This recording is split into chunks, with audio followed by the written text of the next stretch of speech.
A recent obsession we've seen in Hollywood is remaking popular movies or sequels and replacing the main character, if they happen to be white, with a black actor or actress in the name of diversity.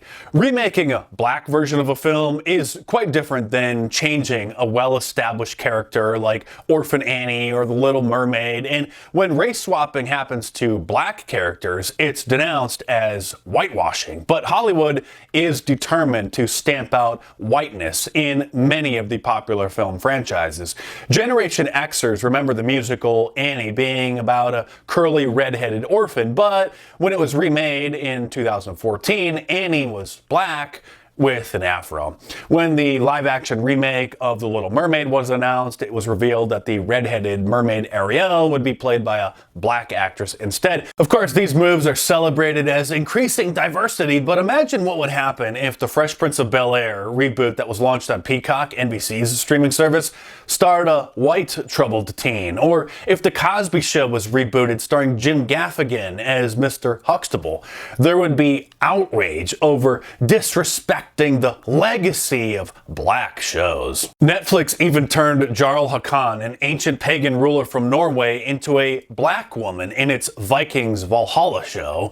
A lot of people noticed when Jake from State Farm, the customer service guy in the insurance commercials, was replaced by a black actor because, well, you know why. But that's just the tip of the iceberg. When a reboot of Buffy the Vampire Slayer was announced, producers cast an African-American actress as Buffy, who was originally played by Sarah Michelle Gellar in the 1990s series. Several years later, however, the reboot still hasn't made it to air, which likely means that the pilot was so horrible that it didn't get picked up. But due to the low standards of what is considered entertainment today, that may change if they rework the script or decide to just dump it on Netflix or Hulu. Activists have also been pushing for James Bond to be played by a black man, and so it was later announced that a black woman would play Agent 007, taking over Bond's famous code name.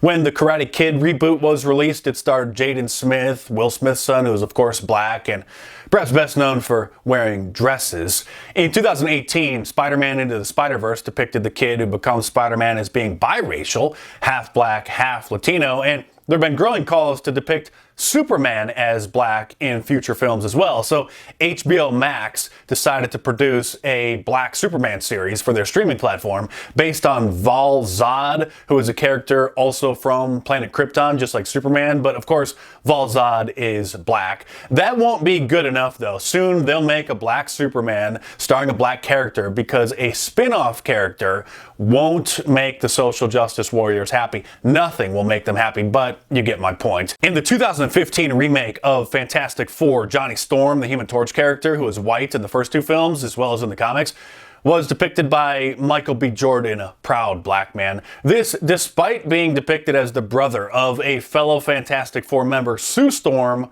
who is white. Samuel L. Jackson plays Nick Fury in the Avengers series, even though the character is white in the comics.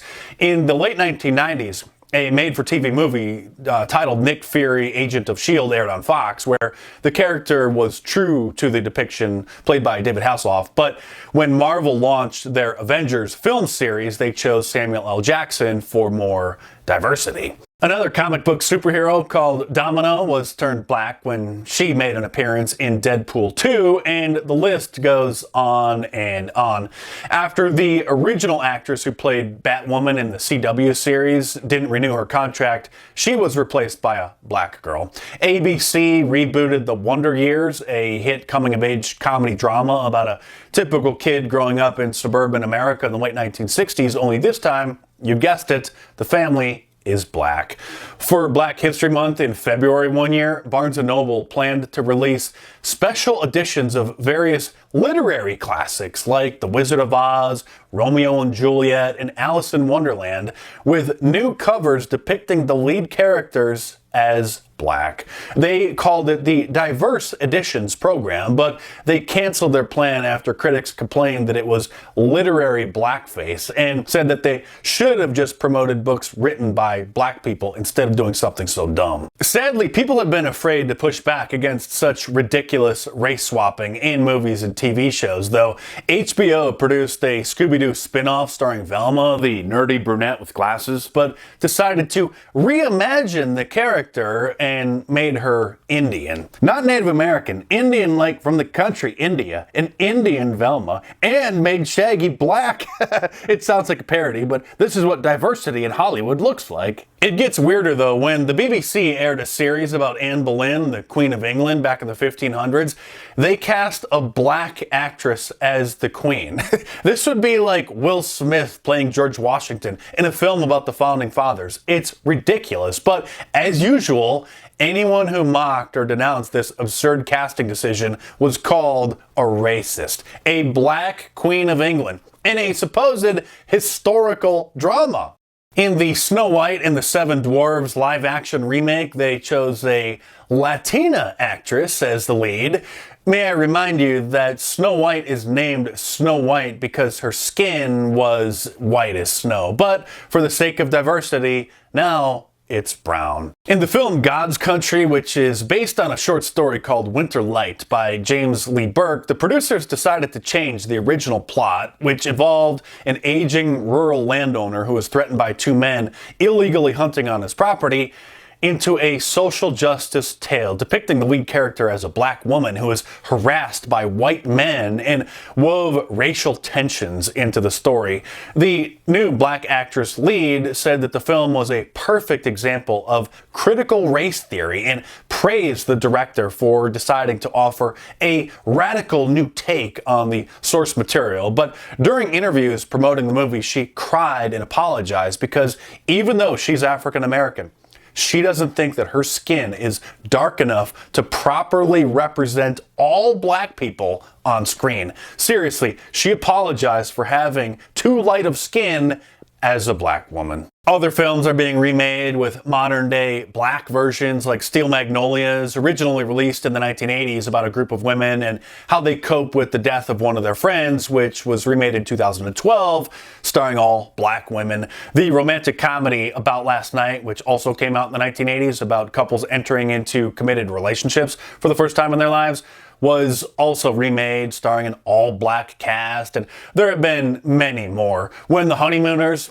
a popular comedy series from the 1950s, was made into a movie, the cast was all black, starring Cedric the Entertainer. In a live-action remake of Cinderella, producers decided to cast a black man as the role of the famous fairy godmother, and of course, he's gay and wears a dress. The romantic crime drama Queen and Slim was a reimagining of the classic Bonnie and Clyde story to make it about blackness in America.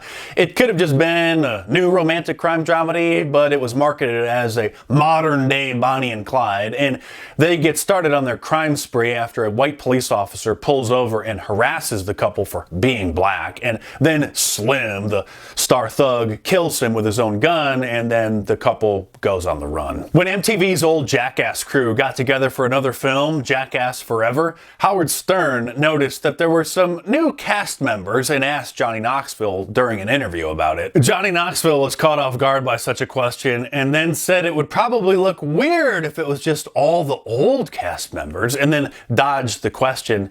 You don't do a reunion show by bringing on new cast members. Fans of shows and series want to see the old cast reunited. And there hadn't been a Jackass film for 12 years, but since wokeness infected America, every TV show, commercial, and movie has to include some black people in the name of diversity, which, of course, is a code word for less white people.